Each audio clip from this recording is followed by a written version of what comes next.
Update kasus pernikahan sesama jenis di kota Jambi kian bergulir. Setelah keluarga Erayani dan keluarga Mawar melakukan aksi saling tuding fitnah satu sama lain. Suryani, ibu kandung Erayani, menyebut Mawar sebetulnya mengetahui jika anaknya seorang wanita. Hal tersebut diungkapkan Suryani saat konferensi pers di kota Jambi pada Jumat 8 Juli 2022. Ia menjelaskan, korban Mawar melihat dengan jelas bahwa Erayani sholat mengenakan mukena layaknya wanita pada umumnya. Tidak hanya itu, Mawar juga tidak protes saat dikenalkan sebagai teman, bukan sebagai istri Erayani.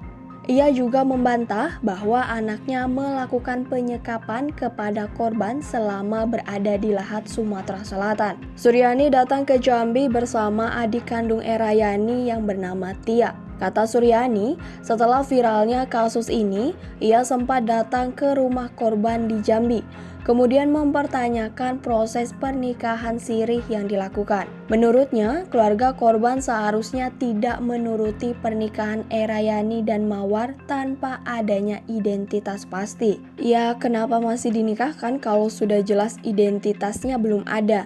Saya juga tanya, ada curiga nggak kalau si Erayani adalah perempuan? Dan ibunya jawab sempat curiga.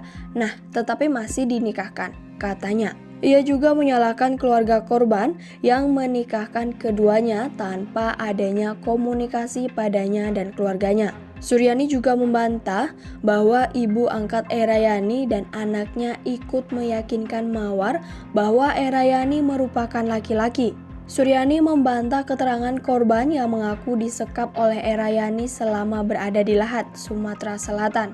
Selama 1,5 bulan di rumahnya, Suryani menyebut bahwa Mawar terlihat bersikap biasa dan hidup sebagai teman, bukan sebagai istri. Mereka tidur di kamar yang sama. Saat itu, Suryani sempat meminta Erayani agar segera mengantarkan Mawar kembali ke Jambi. Dalam kasus ini, orang tua Mawar dan keluarga Erayani saling tuding.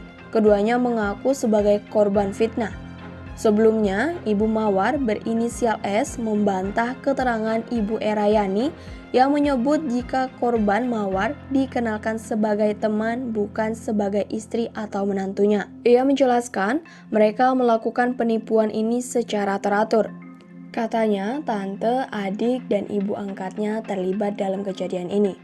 Bahkan ia menjelaskan dalam proses ini, ibu kandung Erayani disebut telah meninggal dunia. Ia juga menjelaskan jika saat di Lahat, anaknya tidak dalam kondisi sadar sepenuhnya. Hal tersebut diungkapkan S membantah keterangan ibu Erayani yang menyebut bahwa tidak ada upaya atau pencobaan pembunuhan yang dilakukan Erayani. Iya, anak saya mana tahu kalau mau dibunuh, sadarnya kan baru sekarang, katanya. Ia menjelaskan saat itu anaknya akan ditenggelamkan di Sungai Lematang yang berada di Lahat. Katanya itu juga atas suruhan ibu angkat Erayani. Ia menjelaskan anaknya juga tidak dapat menggunakan handphone. Ia juga menantang pihak Erayani untuk bersumpah atas keterangan yang mereka berikan.